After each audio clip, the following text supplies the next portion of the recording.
What's up, guys? It's Jay, MorninAfterKill, and I'm back here on my road to 30. This is a series that I do on my channel where each week we take 1 year of my life and we talk about the significant memories and events that have come to shape the person that I am today. And right now, I am 29 motherfucking years old. By the time this series is finished, I will be 30 motherfucking years old. And this is episode 13, which means that I am, yes, 13 motherfucking years old in this episode. In last video, we talked about getting boob. That's right, I was getting high, we were staying out late, and I was getting boob at 12 years old. And not only just boob, but it was great boob inside of a pool, which means that it was slippery boob. And if you ever had slippery great boobs, you know how fantastic that it is, because you just go and there's no abrasion, there's nothing, it's just nice, slippery, wet boobs, the way boobs were meant to be made.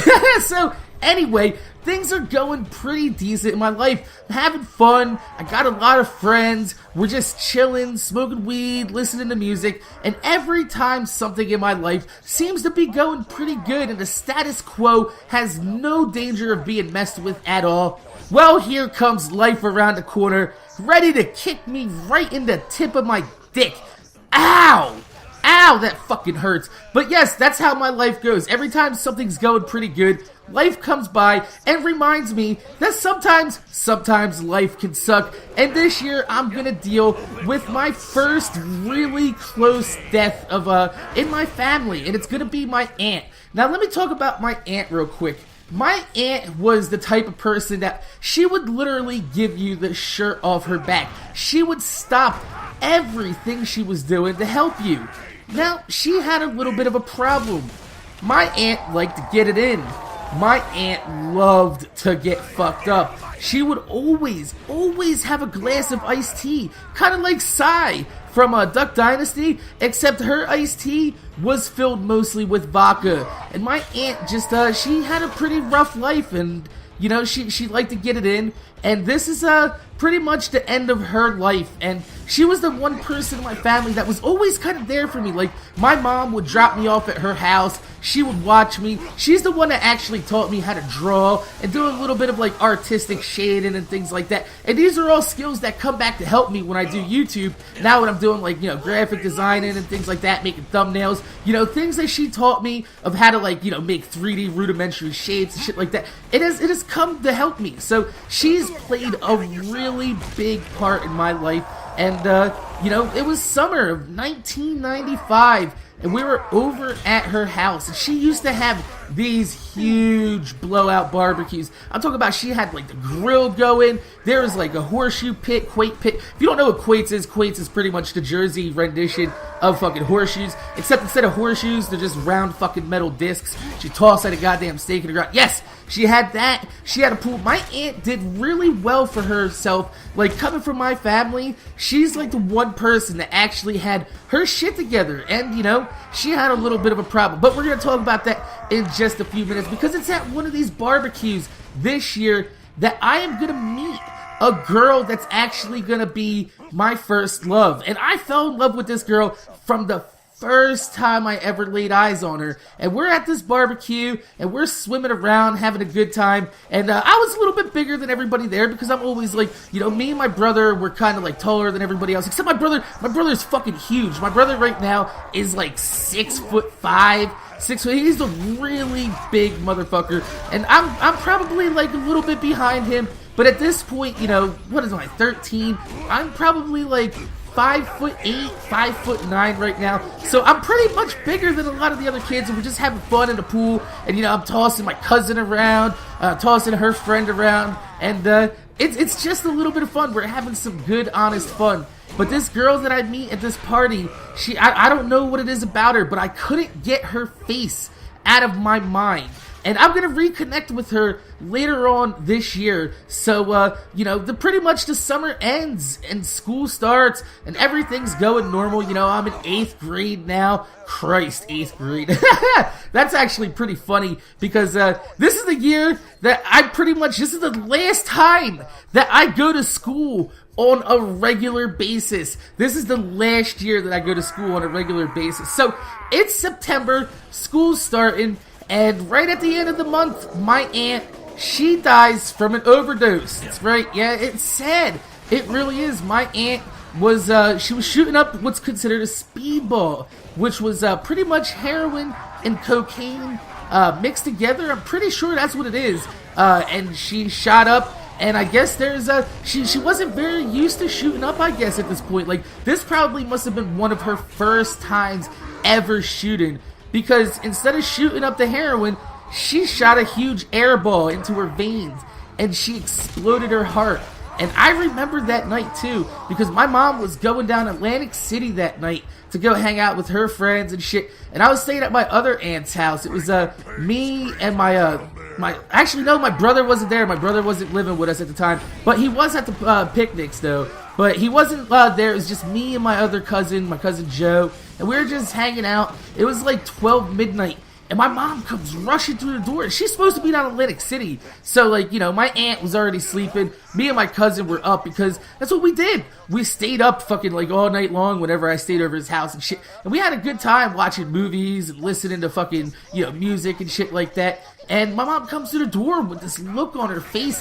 And I've never seen this look on anybody's face in my life. Because I mean, I've dealt with death before, but it was only like my great-grandma or like a great-uncle. You know, somebody in the family that I didn't really know, that I was forced to go to a funeral of. You know what I'm talking about? And it never really hit home. But then, you know, my mom came walking through the door and she was like, hey. And I was like, what? And she was like, Aunt blah, blah, blah. You know, I'm not going to say her name. But she was like, you know, she died. And I was like, what? And it's like, yeah. And, you know, at that time, they try to keep, you know, the drugs away from the kids. They don't want to tell. But my mom already knew that I was smoking and drinking. And she wanted to kind of really drive the point home. And she was like, she died of an overdose, a heroin overdose. And when I was 13 years old, my head was like, boom! Right across the whole fucking wall, my head exploded. I was like, what? And it was probably like one of the most fucked up things is just to wake up one day, like 2 weeks later, not really fucking knowing, and your aunt just dies out of nowhere. I think she was like 38, 39 at the time. Real young. Like, I'm coming up on the age that she was when she died. And, you know, that's scary to think about, you know, when you have somebody in your family that's died that young, and you think, you know, man, is that gonna happen to me? Is this something that I'm gonna have to look forward to? And that's the moment right there where I pretty much put my foot down to myself, and I tell myself, look, you know, we're gonna have fun, we're gonna experiment, we're gonna try drugs, no needles. We are not shooting up any of this hard fucking shit, because I don't want to end up like that. I don't want to end up in the ground because I wanted to get high. That is a very, think about that. You wanted to get happy, but you ended up fucking dead. That is not a way to live a life. So I make that, this is like the strongest thing that's ever happened in my life, where I make myself, you know, pretty much a promise that I'm not gonna go past fucking, you know, a certain point with the drugs and the experimenting and, you know, fucking going out and causing trouble. I pretty much, you know, used my aunt's death from a heroin overdose to kind of tell myself, look, man, you know, there's some consequences to the shit you're doing. And it's kind of like really, really ripping inside me, because I'm like, man, you know, is the weed this bad? Is the weed as bad as the heroin? And, you know, I started thinking about it. I talked with a few people, you know, not anybody like fucking guidance counselors or something, because guidance counselors are the most useless fucking people in the world. And we'll get to that in a few episodes from now. But yeah, fuck the guidance counselors. They don't have shit. I've talked about with a few. Actually, my buddy that moved in across the street, I talked about it with his mom for a real long time, because she's known a lot of people in her life that has, you know, succumbed to drugs and alcohol and all that type of shit. And, you know, she told me, you know, it doesn't matter what you do. It matters, you know, who you are. Don't let yourself, you know, get torn down by these goddamn drugs. You know, you gotta keep your mind right if you're gonna go ahead and experiment with expanding your mind. And it made a lot of sense. And I told her, I was like, you know what? I think I'm gonna stay with what I'm doing. I'm gonna keep, you know, marijuana made me happy at this point, and I'm sad. And nothing of this was caused by marijuana. but the fact that, the propaganda that the government puts upon you to think that, marijuana is in the same category as heroin, it really, really isn't.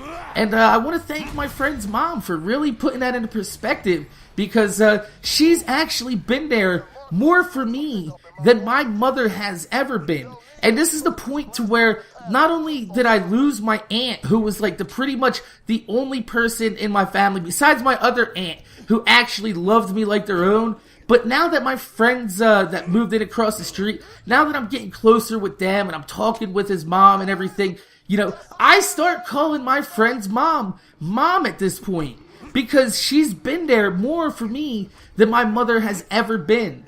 And it's just this was a huge point in my life, and I think back and I look back at it, I'm like, man, how far would I have gone if my aunt never did fucking die of heroin, die of an overdose from shooting up heroin? Would I have gone on and tried more dangerous and exotic drugs? I don't know. I have no idea. But you know what? The combination of my aunt dying and my friend's mother really stepping up to the plate and just kind of like fulfilling that little motherly duty that I needed at that point, it really did change my life. And it really did, it felt inside of me like the first time that there were people out here that actually cared for me and wanted to see me do good in life, and also didn't judge me because of the things that I was doing at that point. They looked at me as I was just a human being with a blank slate, that I'm gonna make mistakes. And it's just like, it's the first time that I've ever felt that I was part of a family.